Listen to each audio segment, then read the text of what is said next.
Hello and welcome to Thought for the Day with St Peter's Church, Halliwell in Bolton. My name is Steph Mawhinney. These are difficult times, aren't they? And it feels now like this pandemic is stretching out indefinitely into the future.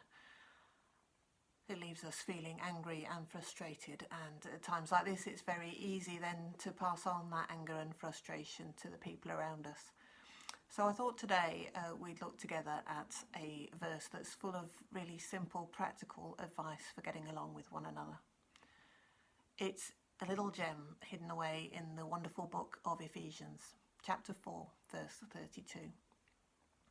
Be kind and compassionate to one another, forgiving each other, just as in Christ God has forgiven you. So, first the practical advice. Be kind. Think of that lovely thing that you would love other people to do for you and do it for them. Spend some time thinking how you can brighten their day. Hold your tongue before saying something that might come across as unkind and hurt the other person. Take time to listen and understand how life is for the people around you. Second, be compassionate. Or other translations use the word merciful or tender-hearted.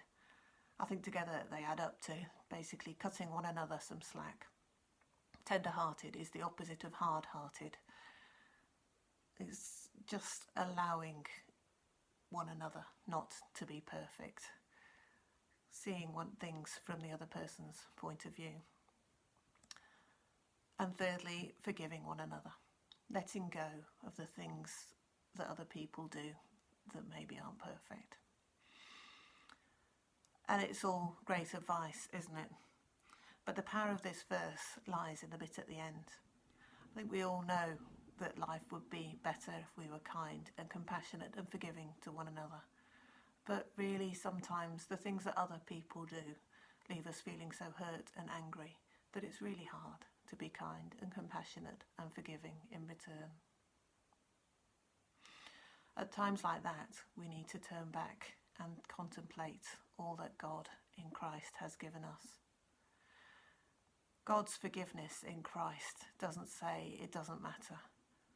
It says, let me take all the hurt and pain that flows from the things you've thought and said and done. I will take it away so that you can start again and again and again. When we think about all the forgiveness that God in his generosity and compassion has poured out on us, it becomes easier to pass that on and let it flow through us to other people so that we can be kind and compassionate and forgiving to one another. If you don't know that God forgives you, and if you struggle to believe it, please don't just move on from this thought. Get in touch using the comments below or using the email address that you'll find on the St Peter's Church Halliwell website. We would love to talk more. Just leave you with that verse once again. Be kind and compassionate to each other, forgiving one another, just as God in Christ has forgiven you.